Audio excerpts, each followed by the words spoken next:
Hi, friends. I just recently made my third wrap dress for the wrap dress series that I am doing throughout the month of November. I'm so excited to share with you my review of the Butterick B6958, which is a vintage style wrap dress and tunic. And I'm going to share with you all the details. But before I do, I want to say that this video is a collaboration with the beautiful Rochelle of Rochelle Handmade Designs. I'll make sure that I put her link in the description box below so you could go over and check out her video and what she's doing for November. So for November, she is doing the Vintage Vember sewing challenge. And so this is a sewing challenge that is open to the entire sewing community. And basically you just have to sew a vintage style garment between the 1920s and 1970s and use the hashtag Vintage Vember, and I'll put that hashtag here just in case I'm saying it wrong. You can get an idea of what the hashtag is, so you can include the hashtag in your photos. And so some of the guidelines, I'm going to go ahead and read off the guidelines just in case you want to participate in it. Again, I do recommend that you go over to Rochelle's channel and see the guidelines. She has a video up and she introduces the challenge, and you can go and learn more about this challenge. So the first is the pattern selection. As I mentioned before, it has to be a vintage pattern between the 1920s and the 1970s. And she encourages you to sew dresses, blouses, skirts, pants, or jumpsuits, and kids garments and aprons and home decor accessories. Those types of things are not allowed for the vintage challenge. She also asks that you, if you are going to participate in doing like a vlog style, record or take pictures of some of the process, so you can kind of include that into your video or your picture, so you can share with people how you made your beautiful garment. The challenge will run from November 1st to November 30th. The last day to submit your garment is by November 30th. She does have collaborations that she's doing with different sewists throughout the community. She just recently did a collaboration with the beautiful Natita of So Natural Dane, and she did a collaboration with myself as well. And so you can go and see Natita's channel as well and look at the vintage make that she just made as well just recently. So I am really excited about this challenge. I hope that you can participate in it. And again, I'll leave the link in the description box below so you can go over to Rochelle's channel and learn a little bit more about the challenge. So for this collaboration with Rochelle, I decided to make the Butterick B6958. As I stated before, it's a 1970s vintage style tunic and dress. Now, this is a non-traditional wrap dress, and I'll tell you why. It's labeled as a tunic. You do wrap the garment as you would a wrap dress. However, you're using snaps. You're not using ties, although the pattern showcases on the front of the envelope. You see a belt, and you also see like some really thin straps that you can wrap around your body. Those are more decorative than functional. You do have in the instruction, it does tell you you get one tie pattern with the garment, or with the rest of the pattern. You get one tie pattern, and you cut that tie pattern out twice, and you do sew those together, so you have one long tie, and it's supposed to wrap around the body. Now, I use my tie pattern to sew in the inseam of the garment as well as on the front of the garment, so I can actually tie it like a regular wrap instead of having a tunic with snaps going down the front of the garment. So I'll share with you some of the instructions and the image so you can see how it's supposed to turn out, but I did a small modification, like I said, because I wanted it to be more like your traditional wrap dress with your ties. So that's basically one of the major changes that I have made to the garment. As I mentioned earlier on, you have your dress and your tunic. That's view A. And then for view B, that is your pair of pants. Your pants are really easy to sew. It's just the front and the back, and then you also have an elastic that you're sewing onto your, or you're creating a channel and you're putting elastic in that channel for your pants. Really simple, really easy. For your dress and tunic, you have 6 pattern pieces. It's one pattern for the dress and the tunic, so you don't have any separate pattern pieces to get the different lengths. So the only difference between the dress and the tunic is the length. So you have a variation that is supposed to sit like at your lower hip, and then also a variation that is supposed to drop a little bit below your knees. Now, I had to shorten my dress by 7 inches. It was very, very long. It was almost like a midi style instead of like that knee length that you see on the cover of the envelope. And so I did have to shorten mine by 7 inches. In terms of other modifications, I did a 1.5 inch bicep adjustment. I did a 1/2 inch forward shoulder adjustment. And I also had to do a dart manipulation. I had to move the dart down by 1 inch because it was very, very high up. And so I had to make that adjustment as well. In terms of the waistline, I did not shorten the waistline or anything like that. But I did, like I said, shorten the skirt so that I can actually have it shorter instead of having a mid-length dress. The pattern come with, like I said, 6 pattern pieces. You get your pattern piece number 1, which is your front pattern piece, and that's cut out twice. You get your back pattern piece, that's also cut out twice, so you do have a center back seam. You also have your back facing and your front facing. Now, your back and your front facing, you want to make sure if you shorten your garment, make sure you shorten your front facing as well, because it's going to be almost the same size as the full length of the front of your dress. So you want to make sure you keep that in mind.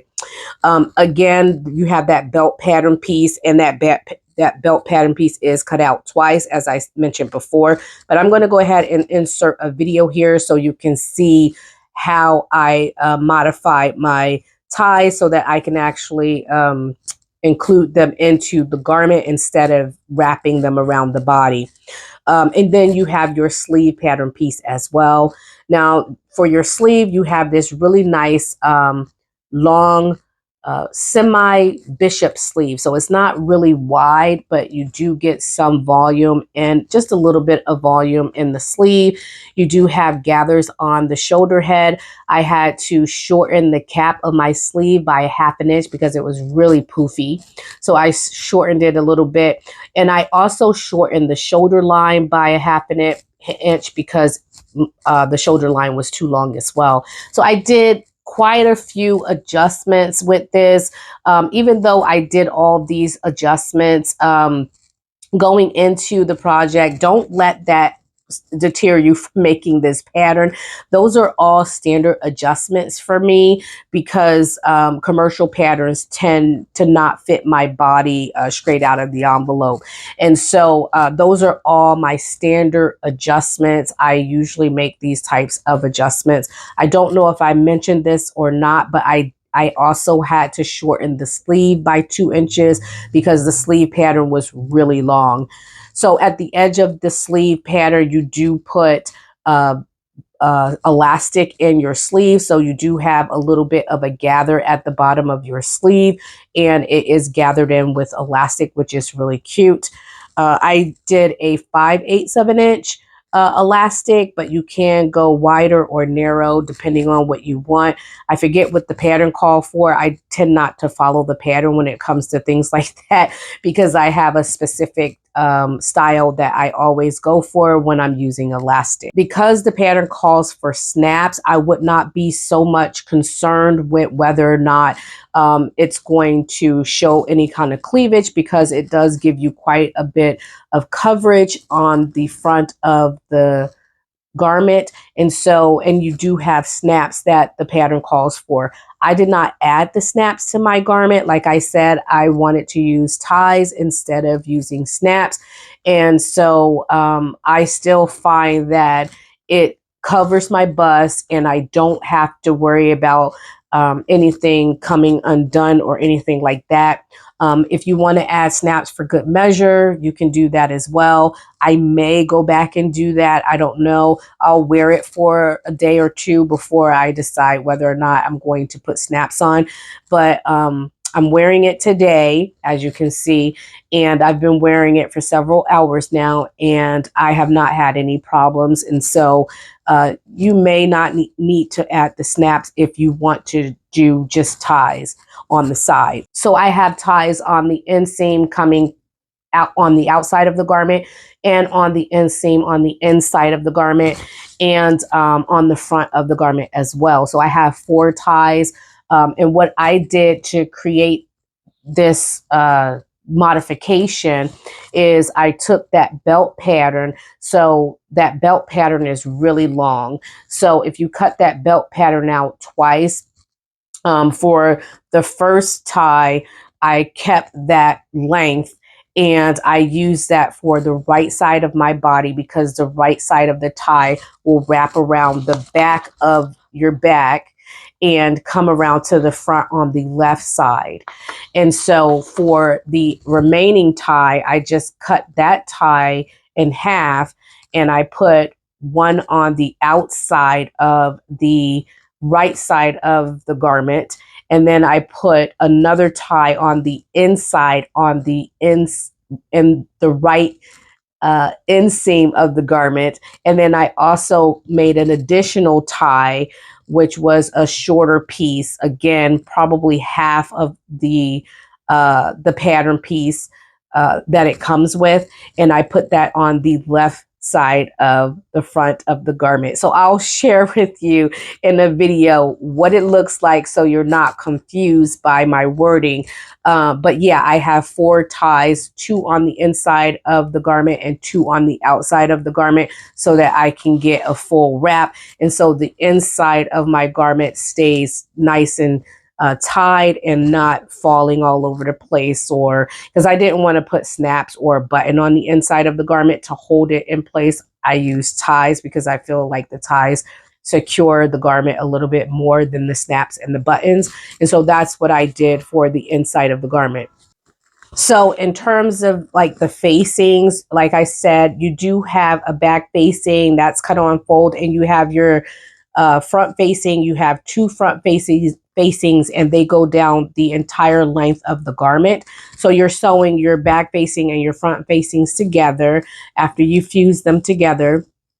And what I have found after sewing the garment together and doing the understitching and all of that, I have found that the facing was flipping out.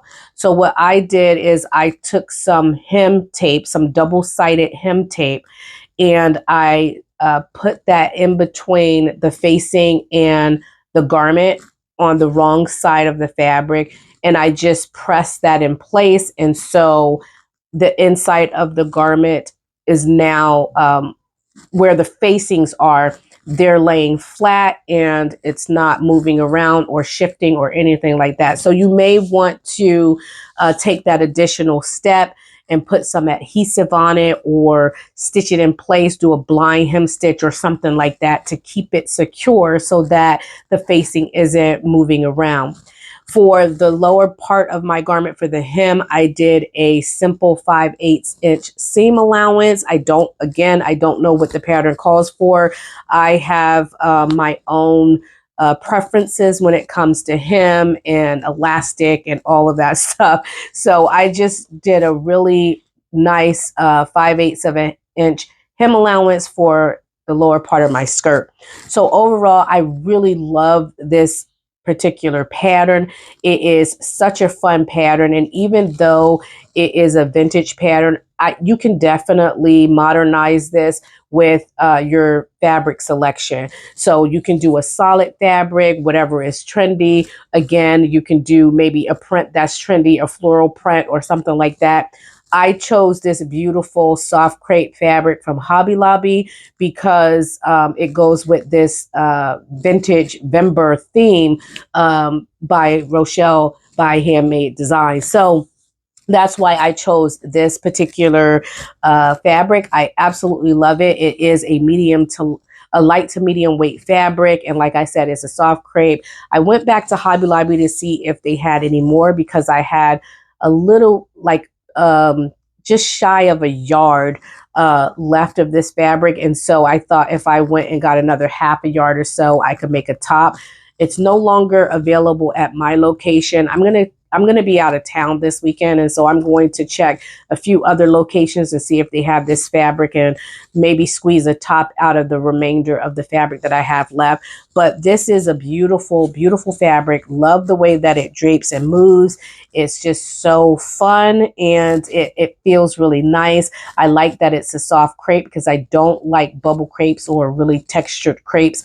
And so I was really concerned about that at first because I love the print and it screams vintage to me, and I thought this would be perfect for this make, but will I like the fabric? And I do. I really do like the fabric. It's soft and it doesn't bother me at all. So yeah, overall, really love this make. Love the way that it turned out. I want to go ahead and give a shout out to Rochelle for hosting this beautiful challenge. Again, check her out. Her handle is in the description box below. If you made this pattern before, let me know in the comment section below. Or if you have plans to make this, let me know in the comment section below as well. So the next garment that I will be making for the wrap dress series will be either that Vogue pattern, and I'll put that here. I think it's the B1734 or something like that, or that Butterick pattern that you all like as well. So either one of those I will be making for the next wrap dress. So let me know in the comment section below again which wrap dress you would like me to make, and if I have that pattern or if I can get that pattern, I may include that into the series as well. All right, friends, thank you all for joining today's video. Thank you so much for supporting the channel. If you like this video or any of the videos on my channel, please make sure you give me a big thumbs up, and don't forget to subscribe to the channel if you haven't done so already. I will talk to you all in the next video, and I hope you all have a happy and blessed sewing week. Bye.